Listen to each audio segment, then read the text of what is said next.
അന്ന് തന്നെ ഞാനൊരു തമാശയായിട്ട് എഴുതി മിസ്റ്റർ ക്ലീൻ എന്നുള്ള പേരുണ്ടായിരുന്നു. ആർക്ക്? രാജീവ് ഗാന്ധി. പിരിച്ചു നിന്ന് കോൺഗ്രസ്സുകാർ വളരെ കുറവാണല്ലോ. കുടുംബത്തിൻ്റെ സ്വത്തെടുത്ത് വിറ്റ് ജീവിക്കുക എന്നല്ലാതെ ഞാനൊക്കെ ചേർന്ന കാലത്ത് 10% പോലില്ല. അവരൊന്നും വക്കീൽമാർ സത്യസന്ധരായ ആൾക്കാരായിരുന്നു. നിങ്ങൾ ഈ പറയുന്നവർ കമ്മ്യൂണിസ്റ്റുകാർ ഏത് വ്യക്തിയെ കളറാന്ന് പറയും. ഇപ്പോഴും അതെ, കോൺഗ്രസ് ഒരു സംഘടന തെരഞ്ഞെടുപ്പ് നടത്തിയ പാർട്ടി ഊർജ്ജസ്വലമാകും.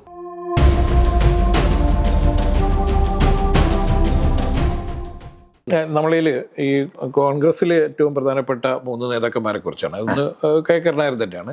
പിന്നെ നമ്മൾ ഈ കുറെ കാലമായിട്ട് ചർച്ചയിലൊന്നും ഇല്ലാത്തൊരു നേതാവ് തച്ചടി പ്രഭാകരനാണ്. പിന്നെയുള്ളത് വയലാർ രവി. ഇപ്പം വയലാർ രവി മാത്രമേ ഇതിൽ ജീവിച്ചിരിക്കുള്ളൂ, ബാക്കി 2 പേരും ഇല്ല. പക്ഷേ എങ്കിൽ പോലും ഈ കോൺഗ്രസിനെ ഇത്രയും ഈ എല്ലാ പ്രതിസന്ധികളിൽ നിന്നൊക്കെ രക്ഷപ്പെടുത്തി കൊണ്ടുവന്നതിൽ ഇവർ വഹിച്ച പങ്ക് എന്തായിരുന്നു? ഒന്നാമത്തെ സ്ഥാനം യാദൃച്ഛികമൊക്കെ ആണെങ്കിൽ പോലും കരുണാകരന് തന്നെയാണ്. കാരണം ആ 65-ലെ ദയനീയ പരാജയത്തിൽ 9 സീറ്റായിരുന്നു. ആ 9 സീറ്റായ സമയത്ത് പറമ്പിത്ര മാഷയാണ് നേതാവാക്കാൻ ആദ്യം തീരുമാനിച്ചത്, കക്ഷി നേതാവായിട്ട്.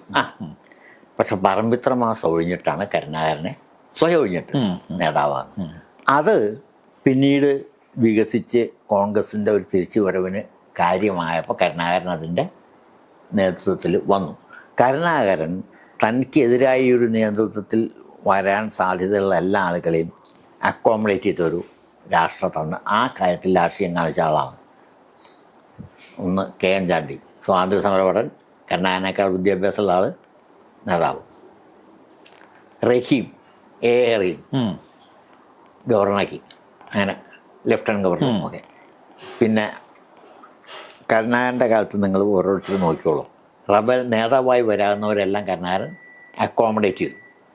ഒതുക്കി എന്ന് പറയാൻ വേണമെങ്കിൽ, പക്ഷെ അക്കോമഡേറ്റ് ചെയ്തു. തച്ചടി പ്രഭാകരൻ ജില്ലാ നേതാവായിരുന്നു. അത് VZ ജോബ് എന്ന് പറയുന്ന CK ഗ്രൂപ്പുകാരനായിരുന്നു ആലപ്പുഴയിലെ നേതാവ്. VZ ജോബിൻ്റെ ഒരു സിങ്കിടിയായിട്ട് വന്ന ആളാണ് തച്ചടി പ്രഭാകരൻ. പക്ഷേ CK ഗ്രൂപ്പിൻ്റെ ഒരാളും ആലപ്പുഴ ജില്ലയിൽ പുതു ഈഴവരുടെ ഒരു ശക്തി കേന്ദ്രമായ അവിടെയും അയാളുടെ വിദ്യാഭ്യാസവും മറ്റ് പശ്ചാത്തലത്തിനേക്കാൾ ഉയർന്ന നിലവാരം പുലർത്തുന്ന ഒരാളാണ്. താങ്കൾ ഈ തച്ചടി പ്രഭാകരനെ പറ്റി ചോദിച്ചപ്പോൾ അതും അറിയപ്പെടാത്തൊരു അധ്യായം. ഈ കോൺഗ്രസ്സിലെ ആൻ്റണി ഗ്രൂപ്പും മറ്റേ ഗ്രൂപ്പും തമ്മിൽ ഭിന്നിപ്പ് വന്ന ശക്തമായ സമയത്ത്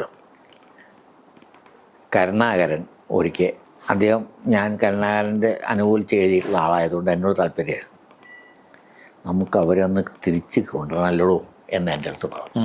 ആൻ്റണി ഗ്രൂപ്പിന് പറഞ്ഞപ്പോൾ അത് സ്വകാര്യ ചർച്ചകൾ, ഞാൻ വലിയ ആളായതുകൊണ്ടല്ല, നമ്മളൊരു ബന്ധം കൊണ്ട്. അപ്പോൾ അവൻ നിങ്ങൾക്കൊരു പണി ചെയ്താൽ മതി, ഒന്നുമില്ലാതെ ഇപ്പം നടക്കുന്നവൻ വയലാർ രവിയാണ്, അവനെ പിടിക്കണം. ആൻ്റണി ഉള്ളിടത്തോളം കാലം വയലാർ രവിക്ക് ആൻ്റണിയുടെ വയലാർ രവി എതിർക്കില്ല, രവി ആൻ്റണിയും എതിർക്കില്ല. പക്ഷേ അന്ന് 3 പേര് ചേർത്തലയിൽ തന്നെയാണ്. ഒന്ന് ആൻ്റണി, വയലാർ രവി, ആൻ്റണി, പിന്നെ മരിച്ചുപോയ പണിക്കർ, വാസുദേവ് പണിക്കർ. വാസുദേവ് പണിക്കർ മരിച്ചുപോയി. വാസുദേവ് പണിക്കർ ഈ രമേശും കൂടി ഈ ഭിന്നിപ്പ് സമയത്ത് എറണാകുളം പ്രസ് ക്ലബ്ബിൽ വെച്ച് എന്നെ കാണാൻ പോകുന്നു. ഞാൻ ഇവരുടെ ഇത്തിരി ഒരു പുതിയ ഇവർ അംഗീകരിക്കണം. അപ്പം ഞാൻ പറഞ്ഞു, നീ പോയി രാജീവൻ്റെ കാല് നക്കിയിട്ട് ഇതിലും മധുരമുള്ള കാല് ഞാൻ നക്കിയിട്ടില്ല എന്ന് പറഞ്ഞാൽ നീ ഉയരും എന്ന് ഞാൻ പറഞ്ഞു. പിന്നെ ഞാൻ കാണുമ്പോൾ വിമാനത്തിൽ ഇന്ദിരാഗാന്ധിയുടെ ഒപ്പം വന്ന് അവളൊന്ന് ഇങ്ങനെ കൈ കാണിക്കുന്നുണ്ട്, പത്രക്കാരി ഇരിക്കുന്നത്. എന്നെയാണെന്ന് എൻ്റെ സുഹൃത്തുക്കൾ പറയാം, പക്ഷെ തന്നെ കൈ കാണിച്ച് വീശുന്നുണ്ട്. അവൻ എന്നെ കാണിച്ച ഞാൻ ഈ പറഞ്ഞ പണി എന്നെ അവൻ ചെയ്തു. അവിടെ ഞാൻ നോക്കോ പണിക്കരി സാറ് ഇവനെ കാണാനായിട്ട് പെട്ടിയും കൊണ്ട് ഈ കോൺഗ്രസിൻ്റെ മുതലാളിമാർ ക്യൂ നിൽക്കുകയാണ്. കാരണം ഇവൻ രാജീവ് ഗാന്ധി അടുപ്പുകാരനായി. അതെങ്ങനെയായത്? അവിടെ പോയി ഞാനീ പറഞ്ഞ പണി ചെയ്തു. ഓക്കെ. ആ കാലിൽ നിന്ന് നക്കിയവൻ. ഞാനിത് എല്ലാവരെയും പറ്റി ഇങ്ങനെ ഒരു തരം ലൂസ് ടോക്ക് നടന്ന ആളാണ്, അതിൽ കുറച്ച് സത്യം ഉണ്ടാവും. ഇവൻ ഇവിടുന്ന് ഡൽഹി പോയിട്ട് ഈ 2 നേതാക്കളെ മറികടന്ന് മെയിൻ നേതാവായ ഇന്ദിരാഗാന്ധിയുടെ മകനായ രാജീവ് ഗാന്ധി ആക്കിയത് കോൺഗ്രസ് ചെയ്ത ഏറ്റവും ഒരു തെറ്റായ കാര്യമല്ലേ? കീഴ്വഴക്കനുസരിച്ച് സീനിയറായിട്ടുള്ള ഗുൽസാരിലാൽ നന്ദ 2 തവണ 1 തവണ ഓരോ ദിവസം പ്രധാനമന്ത്രി, അതേ പ്രകാരം തന്നെ ആക്കുന്നതിന് പകരം വഴി നടന്ന് രാജീവ് ഗാന്ധിയെ പിടിച്ചാക്കി. ആരെ? സിംഗ്. ഇന്ദിരാഗാന്ധിയെ സഹായം പിടിക്കാൻ വേണ്ടി, അന്നത്തെ പ്രസിഡന്റ്. അങ്ങനെ സെയിൽ സിംഗ്. എന്നിട്ട് രാജീവ് ഗാന്ധി കൽക്കട്ടയിൽ നിന്ന് നടന്നുകൊണ്ടിരുന്ന, അന്ന് തന്നെ ഞാനൊരു തമാശയായിട്ട് എഴുതി ഈ മിസ്റ്റർ ക്ലീൻ എന്നുള്ള പേരുണ്ടായിരുന്നു. ആർക്ക്? രാജീവ് ഗാന്ധി.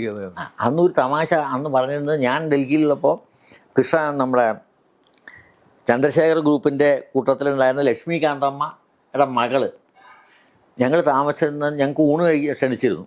ലക്ഷ്മികാന്തമ്മ എന്ന് പറഞ്ഞാൽ ഉൾപ്പെടെയുള്ള 5 MP ആദ്യം ഇന്ദിരാഗാന്ധിയുടെ കൂടെ ഉണ്ടായിരുന്നു. കൃഷ്ണകാന്ത്, ലക്ഷ്മികാന്തമ്മ, അങ്ങനെ.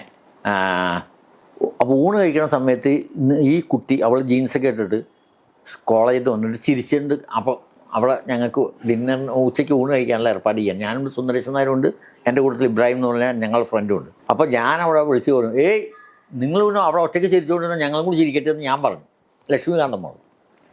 അപ്പോൾ Rajanji, there is a latest joke in Delhi university എന്നും പറഞ്ഞ് അവരെ എന്നോട് എന്താണെന്ന് ചോദിച്ചപ്പോൾ പറഞ്ഞത്, രാജീവ് ഗാന്ധി പറത്തുന്ന വിമാനത്തിൽ ഇന്ദിരാഗാന്ധിയും സഞ്ജയ് ഗാന്ധിയും കൂടി സഞ്ചരിക്കുകയായിരുന്നു. അപ്പോൾ സഞ്ജയ് ഗാന്ധി 10ൻ്റെ ഒരു കെട്ട് നോട്ട് എടുത്തിട്ട് പറഞ്ഞു, ഇതിപ്പോൾ ഞാൻ താഴ്ത്തിക്കിട്ടാൽ ജനങ്ങൾക്ക് വളരെയധികം സന്തോഷമായിരിക്കും. അപ്പോൾ ഇന്ദിരാഗാന്ധി 100ൻ്റെ ഒരു കെട്ട് നോട്ടിട്ട് പറഞ്ഞു, ഇത് ഇപ്പോൾ ഞാൻ താഴ്ത്തിട്ട് 10 ഇരട്ടി ആൾക്ക് സന്തോഷമാകും. അപ്പോൾ രാജീവ് ഗാന്ധി തിരിഞ്ഞ് പറഞ്ഞു, നിങ്ങളെ 2 പേരെയും ഞാൻ താഴ്ത്തിക്കിട്ടാലായിരിക്കും അവർക്ക് ഏറ്റവും അധികം സന്തോഷമാണ് എന്ന് പറഞ്ഞ അത് പറഞ്ഞ് തുടങ്ങിയിട്ട് ഞാൻ മാതൃഭൂമിയിൽ ലേഖനം എഴുതിയിട്ടുണ്ട്. മിസ്റ്റർ ക്ലീൻ അന്ന് പേരുണ്ടായിരുന്നു. അപ്പോൾ ഈ രാജീവ് ഗാന്ധിക്ക് ഇതിലൊന്നും വലിയ താല്പര്യം ഉണ്ടായിരുന്നില്ല. സഞ്ജയ് ഗാന്ധി ആയിരുന്നില്ല, സഞ്ജയ് ഗാന്ധി കൊണ്ടാണ് എന്ന് പറഞ്ഞ് അന്ന് ഈ ഇയാളെ പുകഴ്ത്തി എഴുതിയതാണ്. അന്നത്തെ ഒരു ജോക്കായിരുന്നു അത്. അത് പറഞ്ഞ് അവരെല്ലാം കൂടി ചിരിച്ചു, ഞാനും ചിരിച്ചു. ഞങ്ങൾക്കെല്ലാം നല്ല ഊണും തന്നു. അവിടെ വെച്ച് ഈ 3 പേരിൽ നിങ്ങൾ ചോദിച്ച തച്ചടി അന്ന് ജില്ലയിൽ മാത്രമുള്ള ഒരു നേതാവായിരുന്നു. ശങ്കർ അപ്പുറത്തെ ചാക്കോ ഗ്രൂപ്പിൻ്റെ ഈഴവരിൽ ഒരു നേതാവാണ്. ഈഴവരിൽപ്പെട്ട ഇപ്പുറത്ത് നിൽക്കുന്ന ഒരാൾ തച്ചടി. അപ്പോൾ CK ഗ്രൂപ്പിൽ തച്ചടി. ഈ തച്ചടിയെ പിടിക്കണം, രവിയെ പിടിക്കണം എന്ന് കരുണാകരനോട് ഞാൻ പറയുകയും, ഞാൻ പറഞ്ഞുകൊണ്ട് അയാൾ കേട്ടു എന്നല്ല, പക്ഷെ അയാളുടെ മനസ്സിലെ അയാളുടെ ചിന്തയ്ക്കനുസരിച്ചുള്ള. എന്നിട്ട് അവിടെ കോപ്പറേറ്റീവ് സൊസൈറ്റിയുടെ ഒരു കെട്ടിടമുണ്ട്. ഇയാൾ കോപ്പറേറ്റീവ് നേതാവാണ്, തച്ചടി. അവിടെ വെച്ച് സംഭാഷണം നടത്തി. ഞങ്ങൾ എന്താ വേണ്ടതെന്നുള്ള പറ്റി. അപ്പോൾ നമുക്ക് കള്ളുപിടിക്കും. പിന്നെ ആദ്യം കള്ളു കുടിച്ചിരുന്നില്ല കേട്ടോ തച്ചടി. അപ്പോൾ എൻ്റെ മുമ്പിൽ വെച്ച് കള്ളു കുടിക്കുന്നതിൻ്റെ ഒരു കോംപ്ലക്സ് ഉണ്ട്. അപ്പോൾ എനിക്ക് കള്ളു ഞങ്ങളുടെമാരുടെ കൂടെ കൂടാറുള്ളതാണ്, വേറെ കാര്യം. അതെല്ലാം പറഞ്ഞുകൊണ്ട് ഇവൻ പെഗടിച്ചിട്ട് എന്തായാലും ഇന്ദിരാഗാന്ധിയുടെ കൂടെ കൂടാതെ നിങ്ങൾക്ക് പറ്റില്ല എന്ന് ഞാൻ പറയണം, കാരണം ആൾ അപ്പുറത്തായിരിക്കുന്നു. ഈ പറഞ്ഞ സമയത്ത് വേറൊരു സംഭവമുണ്ട്. ദേവസി എന്ന് പറഞ്ഞാൽ നമ്മൾ ഒല്ലൂരെ കർഷകരുടെ നേതാവുണ്ട്, ദേവസിക്കുട്ടി. അയാൾ ഈ കർഷക തൊഴിലാളികൾക്ക് വേണ്ടി അനുകൂലിച്ച് ഞങ്ങൾ വാദിക്കുന്നതിനെ എതിർക്കുന്ന ആളാണ്. കർഷകർക്ക് വേണ്ടിയുള്ള കയറി വരുമ്പോൾ ഞങ്ങൾക്ക് ഒരു കാര്യം സംസാരിച്ചുകൊണ്ടിരിക്കുകയാണ്. ഒരു സെക്കൻഡ് ഞാൻ വരാം, നിങ്ങളൊന്നും അവിടെ ഇരിക്കുന്ന ഇവൻ പറയണം തച്ചടിയോട്. അപ്പം പറയുന്നു, എന്ത് തന്നെയായാലും ഇന്ദിരാഗാന്ധിയുടെ കൂടെ ആയിരിക്കും ആൾ, അത് താൻ സംശയിക്കണ്ട എന്ന് പറയുന്നു. ഇത് കഴിഞ്ഞ് ഇതേ സംഭവം തന്നെ കുറച്ച് കഴിഞ്ഞപ്പോൾ CM സ്റ്റീഫനോടും ഞാൻ പറഞ്ഞു. അപ്പോൾ CM സ്റ്റീഫൻ ഇന്ദിരാഗാന്ധി യഷ്യ എന്ന് പറഞ്ഞ പ്രസംഗം വികാരപൂർവ്വം നടത്തിക്കൊണ്ടിരിക്കുകയാണ്. അത് കഴിഞ്ഞു. എന്നിട്ട് പറയുന്നു, എന്തായാലും മേഡത്തിൻ്റെ കൂടെ നിൽക്കണം എന്ന് സ്റ്റീഫൻ പറയുന്നു. അപ്പോൾ ഞാൻ പറഞ്ഞു, അവിടെ ആയിരിക്കും ആൾ, അതിനെപ്പറ്റി നിങ്ങൾ സംശയിക്കണ്ട. ഇവർ കാണിക്കുന്ന തോന്നിവാസമാണ്, പക്ഷെ അവിടെ ആയിരിക്കും ആൾ. അപ്പോൾ അയാൾ ഒരു കോൺഗ്രസ് പ്രേമിയാണ്. അയാൾ അവരാരുമില്ലാത്ത കാലത്ത് ത്രിവർണ്ണ പതാക എടുത്ത് കൊല്ലത്ത് നടന്നിട്ടുള്ള ഒരാളാണ്. അപ്പോൾ ഇയാൾക്ക് കോൺഗ്രസ് പ്രേമുണ്ട്. എന്തായാലും മേഡത്തിൻ്റെ കൂടെ നിൽക്കണം എന്ന് പറയണം. എങ്ങനെയായാലും ഞങ്ങൾ 3 പേരെ ഒന്നിച്ചേ നിൽക്കുള്ളൂ എന്ന് പറയണം. ഒന്ന് അയാൾ, രണ്ടാമത്തെ VP നായക്ക് മഹാരാഷ്ട്ര, INTUCയുടെ ശർമ്മ. ഇവർ INTUCക്കാരാണ്. അപ്പോൾ ഞങ്ങൾ 3 പേര് ഒന്നിച്ച് തീരുമാനമെടുക്കുള്ളൂ എന്ന് സ്റ്റീഫൻ പറയുന്നു. അത് കഴിഞ്ഞ് എളുപ്പത്തിൽ തന്നെ നിന്നു. അത് ഇന്ദിരാഗാന്ധി പ്രത്യുപകാരമായി പാർട്ടിയുടെ മറ്റേ നേതാവാക്കി, ഓപ്പോസിഷൻ ലീഡറാക്കി. അയാളത് ഭംഗിയായി നിർവഹിക്കുകയും ചെയ്തു. കാര്യം മര്യാദയ്ക്ക് ഇംഗ്ലീഷ് പ്രസംഗിക്കാനൊക്കെ ഒരു കഴിവുള്ള ഒരാളും കൂടി ആയതുകൊണ്ട് ഇയാൾ അവിടെ ഇങ്ങനെ ഇട്ടുകൊണ്ട് അയാൾ കാണാനും നല്ല ഇതാണ്. ഭാര്യയായിട്ട് എപ്പോഴും വഴക്കാണ്, അത് വേറെ കാര്യം. എന്നാലും അയാളാക്കി. അന്നത്തെ ഒരു ചരിത്രമാണിത്. അത് കഴിഞ്ഞ് തച്ചടി ആ കൂട്ടത്തിൽ ഇപ്പുറത്ത് നിൽക്കുകയും വീസ ജോബ് മരിക്കുകയും അങ്ങനെ ആലപ്പുഴ ജില്ലയിലെ കോൺഗ്രസിൻ്റെ ഒരു നേതാവായിട്ട് തച്ചടി ഉയരുകയും ചെയ്തു. പക്ഷേ തച്ചടി MLA ഒരു മന്ത്രിയുമായി. അങ്ങനെ ഒരു കാര്യം ഇവർക്കൊക്കെ ഗുണമുണ്ടായിട്ടുണ്ട്, ഇല്ലെന്ന് പറയാൻ പറ്റില്ല. പക്ഷെ അവരൊക്കെ സത്യം പറഞ്ഞ ഇന്ദിരാഗാന്ധി അനുകൂല കോൺഗ്രസ്സുകാർ തന്നെയായിരുന്നു. ഇന്ദിരാഗാന്ധി അസരക്കലങ്കനം നടത്തി എന്നുള്ള ഒരു പേരും പറഞ്ഞ് ഇവരെ എതിർക്കാണ്ട് പാർട്ടി തീരുമാനത്തിനെതിരായിട്ട് ചെയ്തു. അബ്രഹാം ബഷീറിന് അങ്ങനെ രണ്ടുപേരും ചാഞ്ചാടിയിട്ട് ഒരു സീറ്റ് ഒരു വോട്ടിലാണല്ലോ ഇന്ദിരാഗാന്ധിയെ പുറത്താക്കാനുള്ള തീരുമാനമൊക്കെ വരുന്നത്. അതാണ്. അപ്പോൾ തച്ചടിയും പുറത്താണ്. പിന്നെ നിങ്ങൾ ചോദിച്ച ആൾ വയലാർ രവിയാണ്. വയലാർ രവിക്ക് 3 പേരും ആലപ്പുഴയിൽ നിന്ന് വന്നതിൻ്റെ ഒരു ക്ഷീണമുണ്ട്. അതിനു മുമ്പ് ആൻ്റണി MLA.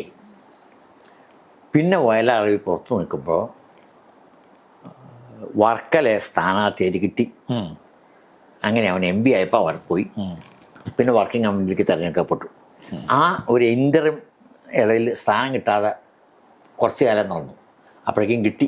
കാരണം ആൻ്റണി ഇങ്ങനെയുള്ള നിലയിലെത്തിയോടുകൂടി ഈ ആലപ്പുഴ ജില്ലയിൽ നിന്ന് സോക്കോൾഡ് പുരോഗമന യുവ വിഭാഗം അവർ ജോണിനെ എതിരായിട്ടും ഒക്കെ പൊക്കിക്കൊണ്ടുവന്ന് വയലാർ രവിക്ക് ആ ചാൻസ് കിട്ടി. അവൻ മറ്റേ ഒരു കഴിവും ഉണ്ട്. കഴിവെന്ന് പറഞ്ഞാൽ 10 രൂപ 10 രൂപ കൊണ്ട് അവന് ഡൽഹി പോകും. കോയമ്പത്തൂർ വരെ ടിക്കറ്റ് എടുത്ത് അവിടെ നിന്ന് ഏതൊരു കാമറായൻ്റെ ചെങ്കിടിയുണ്ട്, അവൻ്റെ നിന്ന് കാശ് മേടിച്ച് ചെന്നൈ പോയി അവിടെ നിന്ന് കാശ് മേടിച്ച്. ഇത് സാധാരണ അങ്ങനത്തെ കോൺഗ്രസ് പ്രവർത്തനം ഇല്ലായിരുന്നു. ഇവനത് ചെയ്യും. ഇവൻ്റെ അമ്മ ദേവി കൃഷ്ണൻ എന്ന് പറഞ്ഞാൽ കോൺഗ്രസ് നേതാവായിരുന്നെങ്കിൽ പോലും അവരൊന്നും ഇങ്ങനെ കഴിവിനെ പോലെയല്ല. പിന്നെ അവിടെ പോയി താമസിച്ച് ഒരു 5 ദിവസം കൊണ്ട് അവൻ ഡൽഹി എത്തും. പിന്നെ തെറ്റിനെ പറ്റി യാതൊരു ബോധവും ഇല്ലാത്തവർക്ക് ഇംഗ്ലീഷ് വിളിച്ച് പറയും. എന്താ തെറ്റ്? അങ്ങനെ ഇവൻ ഇവരെക്കാൾ ഭേദമായിട്ട് ഇംഗ്ലീഷ് പറയാൻ. അത് മാത്രമല്ല, ഇതിന്റെ അമ്മ നേതാവായിട്ടാണല്ലോ. മറ്റുള്ളവരൊന്നും വന്ന ഒരു പാത്തിലെ കൂടി അല്ലല്ലോ. അതെ, അല്ല, അമ്മ അത്ര വലിയ നേതാവായിരുന്നു. കൃഷ്ണൻ നേതാവായിരുന്നു. അമ്മയും കോൺഗ്രസിലെ വനിതകളിൽ വെച്ച് നേതാവ് വെച്ചാൽ അത്ര വലിയ നേതാവല്ല അന്ന്. പക്ഷെ അവർ കോൺഗ്രസ് പ്രവർത്തകരായിരുന്നു. ഗൗരിയമ്മയ്ക്കായിട്ട് നല്ല ബന്ധമുണ്ടായിരുന്നു. ഉണ്ടാകും, ഇല്ലയെന്ന് പറയാൻ പറ്റില്ല. അവർക്ക് ദേവിക എൻ്റെ സുഹൃത്താണെന്ന്. അവർ ഇൻഷുറൻസിലെ FSCയിലെ ഇൻഷുറൻസ് അച്ഛൻ വഴി ഇൻഷുറൻസ് എടുത്തിട്ട് അങ്ങനെ എനിക്ക് വരുവാനുണ്ടായിരുന്നത് ജോലി. അന്ന് കോൺഗ്രസ്സുകാർക്ക് ഈ പിരിച്ചു തീറ്റ വളരെ കുറവാണ്. എന്തെങ്കിലുമൊക്കെ ഒരു ജോലി ചെയ്തുകൊണ്ട് തന്നെ ജീവിക്കുന്നത്. അധികം ആന്റണി ഇൻഷുറൻസ് ആയിരുന്നല്ലോ, ആന്റണി ഇൻഷുറൻസ് ആയിരുന്നല്ലോ, ജീവിക്കണ്ടേ. പിരിച്ചു തിന്ന് കോൺഗ്രസ്സുകാർ വളരെ കുറവാണല്ലോ. കുടുംബത്തിൻ്റെ സ്വത്തെടുത്ത് വിറ്റ് ജീവിക്കുക എന്നല്ലാതെ ഞാനൊക്കെ ചേർന്ന കാലത്ത് 10% പോലും ഇല്ല. അവരൊന്നുമില്ലെങ്കിൽ വക്കീൽമാർ, കാത്തു ബലയന്നാരും, പൺപള്ളി പോകുന്നവരും, അങ്ങനെയുള്ള അഡ്വക്കേറ്റ്സ് സത്യസന്ധരായ ആൾക്കാരായിരുന്നു. നിങ്ങളീ പറയുന്നവർ കമ്മ്യൂണിസ്റ്റുകാർ ഏത് വ്യക്തിയെ കള്ളാന്ന് പറയും. അവർക്കെതിരാണ് ഈ സാക്ഷാൽ കരുണാകരൻ ഉൾപ്പെടെയുള്ളവർ ഇവർ പറയുന്ന പോലെയുള്ള ഒരു തരം കള്ളത്തരവും ചെയ്തിട്ടില്ല. പിന്നെ അയാൾ അവർക്ക് അധികാരം കിട്ടിക്കഴിഞ്ഞല്ലോ ധാരാളം. ആരും കാശ് കൊടുക്കാൻ തയ്യാറായിട്ട്, ഇയാൾ കാശ് വേണമെന്ന് പറഞ്ഞാൽ കൊണ്ടു കൊടുക്കാൻ തയ്യാറുള്ളവരുണ്ട്. ഇപ്പോഴും ഇല്ലേ കോൺഗ്രസ് നേതാക്കൾ അങ്ങനെയല്ലേ ചെയ്യുന്നത്. ബോംബെയിലാണ് SK പട്ടേൽ ഒഴിച്ച് ഒറ്റയാൾ ഈ പറഞ്ഞ പോലെ ഉന്നത നിലവാരത്തിൽ ജീവിച്ചിട്ടേ ഇല്ല. കണ്ട മുതലാളി പോലെ ഇരിക്കും നമ്മുടെ അതുല്യ ഘോഷൊക്കെ കുടവയറും. പക്ഷെ അവരെ ഞാൻ നേരിട്ട് അവസാനം പറഞ്ഞിട്ടുള്ള ഗ്രാൻഡ് ലെവൽ താമസം. പക്ഷെ അവർ സ്വന്തം ചെറിയ കുടുംബ വരുമാനം കൊണ്ട് ജീവിച്ചവരാണ്, അല്ലാണ്ട് പിരിച്ച് തിന്നുന്നവരൊന്നുമല്ല. ആകെപ്പാടെ ആ കാലത്ത് SK പട്ടേലിനെ പറ്റിയാണ് ഇത്തിരി ഒരു വരുമാനത്തിൽ സ്റ്റാൻഡേർഡ് പിന്നെ വന്ന ആൾ ഒരു സിനിമാക്കാരനൊക്കെ ആയിട്ടുള്ള ബന്ധമുണ്ടല്ലോ. അവൻ വന്നതിന് ശേഷമാണ് കോൺഗ്രസ്സിൽ ഇങ്ങനെ ഈ പണക്കാരുടെ ഒരു തരം ആധിപത്യം വരണത്. അതിന് മുമ്പില്ല. ഇവിടൊക്കെ ഇപ്പോൾ വന്നവരെ പോലെയുള്ളവർക്ക് ഉണ്ടായിരുന്നു. സ്വയം പണക്കാരായിരുന്നു, അവരുടെ സ്വത്ത് വിറ്റ് നടത്തുക. ഈ ഉദയഭവനും അങ്ങനെയുള്ളവരൊക്കെ ആയിരുന്നു. മറ്റല്ലെങ്കിൽ വില എന്നവരോ ഒരു കാശ് TM വർഗീസ് ഭയങ്കര പ്രാക്ടീസ് ഉണ്ടായിരുന്ന ആൾ. TM വർഗീസാണ് പാർട്ടിയുടെ കാശെല്ലാം കൊടുത്തുകൊണ്ടിരുന്നത് അന്ന്. ഇവർ ഈ പറയണ പോലെ ഒന്നുമല്ല. ഇത് 50 തൊട്ട് 60 വരെ ആൾക്കാർ ജീവിച്ച് 47 സ്വാതന്ത്ര്യം കിട്ടിയ തൊട്ട് ആ കാലത്ത് എനിക്ക് പരിചയമുണ്ട്. ഒരു 60 വരെ വിമോചന സമരം വന്ന ആ കാലഘട്ടത്തിലാണ് കാശ് പള്ളി വഴി. അത് എല്ലാവർക്കും അല്ല, കുറച്ച് ആൾക്കാർ. ഈ ക്രിസ്ത്യൻ ആ ഗ്രൂപ്പിന് മറ്റേ പാർട്ടിക്കാർക്കൊന്നും അങ്ങനെ കാശില്ല. ഞാൻ അതിൽ ആക്റ്റീവ് ജയിലിൽ കിടന്നവനല്ലേ, എനിക്കറിയാലോ. എൻ്റെ ഒപ്പം പാവം ചെരുപ്പൂത്തികളായ പള്ളി പിള്ളേരാണ് കിടന്നത്. സൊഡാലിറ്റി ഞങ്ങൾ അവരുടെ നേതാവായിരുന്നു. നേതാവാണെന്ന് വെച്ചാൽ അത്യാവശ്യം വിദ്യാഭ്യാസവും മറ്റുള്ള കാര്യങ്ങൾ പറയാനുകൊണ്ട് പാർട്ടി ഞങ്ങളെ നിയോഗിച്ചേക്കാണ്. ഓരോ ഗ്രൂപ്പ് ഞാൻ രണ്ടാമത്തെ ഗ്രൂപ്പിനെ നയിച്ച ആളാണ്. 15 ദിവസം ജയിലിൽ കിടന്നു അന്ന്.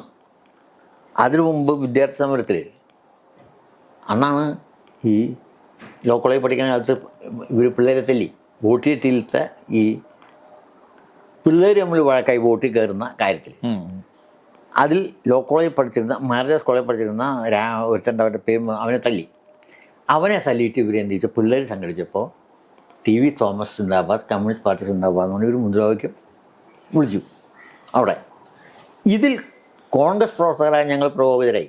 ഞാനൊക്കെ ആക്റ്റീവ് കോൺഗ്രസ്സാണ്, കോളേജിൽ പോകണമെന്നുള്ള വെറുതെ പോവാറില്ല. എന്നിട്ട് ഞങ്ങൾ അവരെ സഹായിക്കാനായിട്ട് ബദൽ, അതിൻ്റെ സമരത്തിൻ്റെ നേതാവ് മുഹമ്മദ് അലി ആയിരുന്നു, PM മുഹമ്മദ് അലി. അവൻ അന്നേ നേതാവാണ്, നന്നായി പ്രസംഗിക്കുക, സോഷ്യലിസ്റ്റാണ്. അങ്ങനെ മുഹമ്മദ് അലി പക്ഷെ പിന്നീട് പ്രാക്ടീസായി കോഴിക്കോട്ട് പോയി രാഷ്ട്രീയത്തിൽ വലിയ ആളായില്ല. ഇവരെക്കാളൊക്കെ ശരിക്കും കഴിവുള്ളവനാണ്, നന്ദക്കെതിരായി അന്ന് സമരം നടത്തിയിട്ടുള്ളവനാണ്. പക്ഷെ അവൻ പ്രാക്ടീസായി ഭാഗം എന്തായാലും കൊടുങ്ങല്ലൂർ ആ ട്രഡീഷണൽ നേതാവായി. ഈ വിമോചന സമരം വന്ന അതിൻ്റെയൊക്കെ തുടർച്ചയാണ് വരണ സമരം. ആ തുടർച്ചയിലാണ് വയലാർ രവി ആൻ്റണിയെ അപേക്ഷിച്ച് ഔട്ടാവണത്. കാരണം ഒരാദ്യം മറ്റൊരു MLA ഇങ്ങനെ MP ആയതിനു ശേഷം വയലാർ രവി ആ സ്ഥാനം തിരിച്ചിട്ട്, പക്ഷെ ആൻ്റണി കവർ ചെയ്യാൻ പറ്റിയില്ല, ഒരിക്കലും പറ്റിയില്ല. പക്ഷെ അത് കാരണം അവൻ MP ആയി കേരളത്തിൽ മന്ത്രിയാവണത് ആഭ്യന്തര വകുപ്പ് മന്ത്രിയായല്ലോ കുറച്ചു കാലം. അതിന് മുമ്പ് KPC പ്രസിഡന്റ് ആൻ്റണി തോൽപ്പിച്ചു. അത് അവസാനമായി നടന്ന തെരഞ്ഞെടുപ്പാണ്. അതെ, ആൻ്റണിയെ തോൽപ്പിച്ചിട്ടായി. അതെന്താ അത് വെച്ചാൽ ഈ പറഞ്ഞ കാരണം അന്ന് കരുണാകരൻ ആൻ്റണിക്കെതിരായി രവിയെ ഞങ്ങളൊക്കെ സപ്പോർട്ട് ചെയ്തു. കാരണം ആൻ്റണി പേട്രണൈസ്ഡ് ടൈപ്പാണ്, ഒരിക്കലും ഇതല്ല. പക്ഷേ രവിക്ക് അന്ന് സ്ഥാനമൊക്കെയുള്ളവൻ കൂടി ആയതുകൊണ്ട് ഈ ആൻ്റണി തോൽപ്പിക്കാൻ വേണ്ടി തന്നെ, ആൻ്റണി കട്ട് ഷോർട്ട് ചെയ്യാൻ വേണ്ടി തന്നെ രവിയെ നിർത്തി. രവി ജയിച്ചു. അതൊരു ക്ഷീണമൊന്നും ആൻ്റണിക്ക്, സത്യമാണ്. സംഘടനാ തെരഞ്ഞെടുപ്പിൽ വലിയൊരു തിരിച്ചടി കിട്ടിയെന്നുള്ളത് സത്യമാണ്. പക്ഷെ എങ്കിൽ പോലും കോൺഗ്രസിന് വലിയ ഊർജ്ജം കിട്ടിയ ഒരു സംഭവമായിരുന്നല്ലോ അത്. ഏത് സംഘടനാ തെരഞ്ഞെടുപ്പ് നടത്തിയെന്നുള്ളത്? അതെ, ആണ്. സംഘടനാ തെരഞ്ഞെടുപ്പ് നടത്തിയെന്നുള്ള ഒരു ഊർജ്ജം തന്നെയാണ് ഇപ്പോഴും. അതെ, കോൺഗ്രസ് ഒരു സംഘടനാ തെരഞ്ഞെടുപ്പ് നടത്തിയ പാർട്ടി ഊർജ്ജസ്വലമാകും, പാർട്ടിക്ക് കുറച്ച് കാശും കിട്ടും. കാരണം അതിനൊക്കെ എല്ലാവരും മെമ്പർഷിപ്പിൻ്റെ കാശ് കൊടുക്കും. അതെ, ഇപ്പോഴും അതെ. ശരിയായ ഒരു സംഘടനാ പ്രവർത്തനം സത്യത്തിൽ കേരളത്തിലേ നടന്നിട്ടുള്ളൂ. അതിൽ അവസാനത്തെ തെരഞ്ഞെടുപ്പാണ് ഇത്. ബാക്കിയൊക്കെ നോമിനേഷനാണ്. കേന്ദ്രത്തിലും അങ്ങനെ തന്നെ ചെയ്താൽ അതല്ലേ വിലയുണ്ടാവുമോ? അതല്ലേ ചെയ്യണത്. അല്ല, അതൊക്കെ മാറ്റിയല്ലോ ഇപ്പോൾ. മാറ്റിയെന്ന് മാത്രമല്ല, മെമ്പറല്ലാത്ത ഗവർണറായ ആളെ ഇപ്പോൾ ഇവർ കുറ്റം പറയുന്ന കാര്യം നോക്കുമ്പോൾ ജഡ്ജിയെ സ്ഥാനാർത്ഥിയാക്കുന്ന ഗോഖലെ എന്ന് പറഞ്ഞ ആൾ ബോംബെയിലെ ജഡ്ജിയായിരുന്ന ആളെ രാജിവെപ്പിച്ചല്ലേ ഇന്ദിരാഗാന്ധി സ്ഥാനാർത്ഥിയാക്കിയത്. ആൾക്കാർ മറക്കല്ലേ. ഞാൻ തന്നെ എൻ്റെ ബോധം പോയി തുടങ്ങി, മറന്ന്. അതുകൊണ്ട് എൻ്റെ നിങ്ങളോട് സംസാരിക്കുമ്പോൾ വിമോചന സമരം എന്നുള്ളതും അടിയന്തരാവസ്ഥ എന്നുള്ളതും തെറ്റിപ്പോയിട്ടുണ്ട്. ഞാൻ പറയുന്നതിൽ ആദ്യം പറയുന്നതിൽ തെറ്റിപ്പോയിട്ടുണ്ട്. വിമോചന സമര കാലഘട്ടത്തിൽ അടിയന്തരാവസ്ഥ എന്ന് ചേർത്ത ഞാൻ പറഞ്ഞത്. രണ്ടും തമ്മിൽ വളരെ വ്യത്യാസമുണ്ട്. 10 രൂപത്തെ വ്യത്യാസമല്ലേ. അപ്പം ഇങ്ങനെയാണ് അന്നുണ്ടായത്. അങ്ങനെ തച്ചടി. പിന്നെ മൂന്നാമത്തെ ആൾ നിങ്ങൾ ചോദിച്ച ആൾ ഒരു രാഷ്ട്രീയ അനിമലാണ് കരുണാകരൻ. എപ്പോഴും രാഷ്ട്രീയവും മാത്രം ചിന്തിക്കുകയും അധികാരം ഇത് മാത്രം ചിന്തിക്കുകയും ചെയ്യുന്ന ആളാണ്. പക്ഷേ എനിക്ക് എൻ്റെ വ്യക്തിപരമായ പത്രപ്രവർത്തനം എന്നുള്ള നിലയിൽ ഒരു സങ്കടം തോന്നിയിട്ടുള്ള കാര്യം, ഈ കരുണാകരനായിട്ടുള്ള ആ വിശ്വാസവും ബന്ധവും ഞാൻ കുറച്ചും കൂടി രാജ്യത്തിന് ഉപയോഗിക്കാൻ എനിക്ക് പറ്റുമായിരുന്നു. പക്ഷെ അത് എൻ്റെ ജോലിയല്ല. പത്രക്കാരൻ്റെ നിലയ്ക്ക് ഇങ്ങനെ ഇത് എൻ്റെ ഒരു മനസ്സിൽ കിടക്കുന്നതുകൊണ്ട് പല നല്ല കാര്യങ്ങൾ അയാളെ കൊണ്ട് ചെയ്യേണ്ടി ചെയ്യാമായിരുന്നു. സ്വന്തം ഉയർച്ചയ്ക്ക് തടസ്സം വരുന്നു കാണാത്ത ഏത് കാര്യത്തിലും അയാൾ ചെയ്യും, ന്യായം ചെയ്യുമായിരുന്നു. ഇപ്പം എനിക്ക് ഞാൻ പിരിച്ചുവിട്ട ദിവസം വിളിച്ചു ആകെ ഫോൺ ചെയ്ത് തനിക്ക് എന്തെങ്കിലും വേണമെങ്കിൽ പറയണമെന്ന് അയാൾ പറഞ്ഞു. എനിക്കൊന്നും വേണ്ടെന്ന് ഞാൻ പറയുകയും ചെയ്തു. ഞാൻ കോമ്പൻസേഷൻ കിട്ടുമെന്നാണ് വിചാരിച്ചത്. അതുപോലും ഈ ഹൈക്കോടതി ചെയ്തില്ല. 1 മാസം ശമ്പളം മാത്രമാണ് എന്നെ പിരിച്ചുവിട്ടത്. ഞാൻ പിന്നെ സ്ട്രഗിൾ ചെയ്തു 2 കൊല്ലം. അത് ഭാര്യയാണ്, ഞാനെല്ലാം സ്ട്രഗിൾ ചെയ്ത്. അവൾ 10-12 മണിക്കൂർ ടെലിവിഷനൊക്കെ എടുത്ത് ജീവിക്കേണ്ടി വന്നു. 4 പറയാനുള്ളൂ. എല്ലാവരും അവന് തിന്ന ചോറ് എല്ലിൻ്റെ ഇടയിൽ കുത്തിയിട്ടെന്നാണ്. വല്ല വെച്ചാൽ ഈ ചിങ്കിടികൾ വീരൻ്റെയും കണ്ണാൻ ഉൾപ്പെടെ, കണ്ണാനല്ല വീരൻ ഉൾപ്പെടെയുള്ള ചിങ്കിടികൾ അയാൾക്ക് വല്ല കാര്യമുണ്ടോ എന്നുവെച്ചാൽ അയാൾ. അപ്പം വീട്ടിലുള്ളവരെന്താ വിചാരിക്കുന്നത്, മുതലാളി എതിർക്കാൻ പോയി. അമ്മയൊക്കെ ചിന്തിക്കുന്നത് എല്ലാവരും മന്ത്രിമാർ ഉൾപ്പെടെയുള്ളവർ അയാളെ ബുക്ക്, ഇയാൾ ഇംഗ്ലീഷോ വലിയ കാർ ഇതൊക്കെ കാണുമ്പോൾ കമ്മ്യൂണിസ്റ്റുകാർക്ക് ഭയങ്കര വീക്ക്നെസ്സാണ്. അത് നോക്കിയാണ് വലിയ കാറിൽ വന്നിറങ്ങുന്നവനും ഇംഗ്ലീഷ് പറയുന്നവനോടുമൊക്കെ ഇവർക്ക് ഭയങ്കര കോംപ്ലക്സാണ്. ഇയാളാണെങ്കിൽ ചന്ദ്രൻ്റെ ഉൾപ്പെടെ വെച്ച് ഇംഗ്ലീഷിൽ ഐ ടോൾഡ് വി പി എന്നൊക്കെ പറയും. വി പി സിങ്ങിനോടെ ഞാനിത് കുട്ടിക്കാലത്തെ കണ്ടിട്ടുള്ളതുകൊണ്ട് എനിക്കിതില്ല. ഈ അതിര് കിടന്ന ബഹുമാനിക്ക് ആരോടില്ല, ബഹുമാനം കുറവില്ല. EMSനോട് അതിര് കിടന്നില്ല. ഇയാളിത് പറയുമ്പോൾ ജാടയാണ്. ഭൂരിപക്ഷം പേരും അങ്ങനെയല്ലേ. മാതൃഭൂമിയിൽ എന്നെക്കാൾ സീനിയർമാരായ ആൾക്കാർ പോലും ഇയാളുടെ മറുത്ത് പറയാത്തപ്പോൾ എനിക്ക് ദേഷ്യം വരാറുണ്ട്. ഇയാളിങ്ങനെ എനിക്ക് ആരെയും പേടിയില്ല, ഞാൻ അങ്ങേയറ്റം വരെ പോകുന്ന എൻ്റെ അടുത്ത് പറഞ്ഞു. അപ്പോഴാണ് ഇംഗ്ലീഷിലാണ് പറഞ്ഞത്. അപ്പോൾ ഞാൻ പറഞ്ഞു എനിക്ക് പേടിയുണ്ട്, മറ്റുള്ളവർക്ക് പേടിയുണ്ട് നിങ്ങൾ വിചാരിക്കുന്ന അയച്ചെന്ന് ഞാൻ പറഞ്ഞു. അതാണ് എൻ്റെ പേടി. അപ്പോൾ ഞാൻ പേടിക്കില്ല എന്നാണ് ഈ പറഞ്ഞത്. അപ്പോൾ അതൊക്കെ ദേഷ്യം, നിങ്ങൾ മനുഷ്യർ ഇൻസൾട്ട് ചെയ്യാന്നൊക്കെ പറഞ്ഞു എൻ്റെ അടുത്ത്. ഞാൻ ഒരിക്കലും എൻ്റെ മാനേജ് ഡയറക്ടർ ഇൻസൾട്ട് ചെയ്യില്ല, പക്ഷേ മാനേജ് ഡയറക്ടർ ആയാലും ഇൻസൾട്ട് ചെയ്യാൻ സഹിക്കൂല എന്നും പറഞ്ഞു. അങ്ങനെ ഞങ്ങൾ അവസാനത്തെ പിരിവുണ്ടാവുന്നത്. ഞാൻ അവിടെ പോരാൻ തീരുമാനിച്ചു. കാരണം എന്താ, സ്വന്തം സഹോദരി കേസ് കൊടുത്തു സ്വത്തിന് അവകാശപ്പെട്ടതെന്ന് പറഞ്ഞ് അവരുടെ വീട്ടിൽ 1 കൊല്ലം മുമ്പ് തൂങ്ങി മരിച്ച ഒരു വേലക്കാരുണ്ടായിരുന്നു. അതിൽ പോലീസ് പരാതി കൊടുത്ത് അന്വേഷിപ്പിക്കുക, അത് പത്രത്തിൽ ന്യൂസ് കൊടുക്കണമെന്ന് നിങ്ങൾ ആലോചിച്ച് നോക്കും.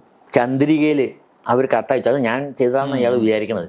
ഞാനല്ല, അവരൊരു നിവേദനം നായനാർക്ക് കൊടുത്തു, അത് ചന്ദ്രിക വാർത്തയായിട്ട് കൊടുത്തു, ന്യൂസാക്കി കൊടുത്തു. അപ്പം ആ തഞ്ച ഉപയോഗിച്ച് ഞാൻ ലെറ്റർ എഴുതി. ഞാൻ വേറെത്തരം കൊണ്ട് എഴുതിച്ച് എൻ്റെ പേരിൽ എഴുതിച്ചു. അപ്പോൾ ഇയാൾ വേഗം പോയി, അന്ന് സീതികാജിയാണ് അന്വേഷണം നടത്തി. അപ്പോൾ എൻ്റെ കേസല്ല. അപ്പോൾ എന്നെ നടപടി എടുക്കാൻ ധൈര്യമില്ല. നടപടി എടുക്കാണ്ട് പറ്റുമോ? കാരണം എല്ലാവരും വായിച്ച് ചിരിക്കല്ലേ. ഞാനവിടെ ക്ലാസ് എടുക്കാൻ പോകുമ്പോൾ എൻ്റെ കത്ത് വായിച്ചിട്ട് പേടിയാണ് ചിരിക്കാൻ തന്നെ. കാരണം ഞാൻ ഇയാൾക്കാണ് നാലപ്പാടിനെ കൊണ്ട് ചോദിപ്പിച്ചു. അപ്പോൾ നാലപ്പാട് എൻ്റെ അടുത്ത് ചോദിച്ചു, ഇംഗ്ലീഷിൽ I so A letter in your name. അപ്പോൾ ഞാനും കണ്ടു. ഞാൻ പറഞ്ഞു കുറച്ച് കഴിഞ്ഞു, താങ്കൾ എഴുതിയതാണോ എന്ന് എൻ്റെ അടുത്ത് ചോദിച്ചു. നിങ്ങൾ എൻ്റെ അടുത്ത് വിശദീകരണം ചോദിക്കുക, അപ്പോൾ ഞാൻ പറയാം. എനിക്ക് ഞാൻ വിവരം അറിയാൻ ചോദിച്ചാൽ വിശദീകരണം ഒന്നും വേണ്ട. എന്നാൽ ഞാൻ നിങ്ങൾ പറയാം. നിങ്ങൾ വിശദീകരണം ചോദിക്കാതെ തന്നെ ഞാൻ വിശദീകരണം തരാം. ഞാനാണ് അത് എഴുതിയെന്ന് ഞാൻ ആഗ്രഹിക്കുന്നു എന്നായിരിക്കും എൻ്റെ വിശദീകരണം. എന്തെങ്കിലും നിങ്ങൾ മിണ്ടില്ല. പിന്നെ അവർ നടപടി എടുത്തു. ഇതിനെ പറ്റിയല്ല നടപടി എടുക്കുന്നത്, acting against interest manage director. അതൊരു കുറ്റമാണോ? അയാൾ പാർട്ടിയിൽ ഒരാളൊരു ലെറ്റർ അയക്കണം. ഞാൻ ഷെയർ ഹോൾഡറാണ്, കമ്പനിയുടെ നടത്തിപ്പിനെ പറ്റിയാണ് ഞാൻ കത്തയച്ചേക്കണത്. അതിൽ മാതൃഭൂമി മാത്രമാണ് അവിടെ പത്രത്തിൻ്റെ നയം പോലും എഡിറ്ററാണ് നിശ്ചയിക്കണമെന്നുള്ളത് എഴുതി കൊടുത്തേക്കണം. പണ്ടത്ര എഴുതി കൊടുത്തേക്കണത്, എന്നാലും എഴുതി കൊടുത്തിട്ടുണ്ട്. അത് ഇവർ വായിച്ചിട്ടില്ല, ഞാൻ വായിച്ചിട്ടുണ്ട്. ഞാൻ അത് ഉദ്ധരിച്ചു. പിന്നെ അവിടെ സ്വാധീനം ചെലുത്തിയപ്പോൾ അവിടെ മാന്യന്മാരുടെ തലമുറ മാറിയിട്ടുണ്ടായിരുന്നില്ല. BG വർഗീസ് അങ്ങനെയുള്ള ആൾക്കാരാണ് അന്ന് കൗൺസിലുണ്ട്. 110% എനിക്ക് അനുകൂലമായി പ്രസ് കൗൺസിലിൽ നിന്ന്.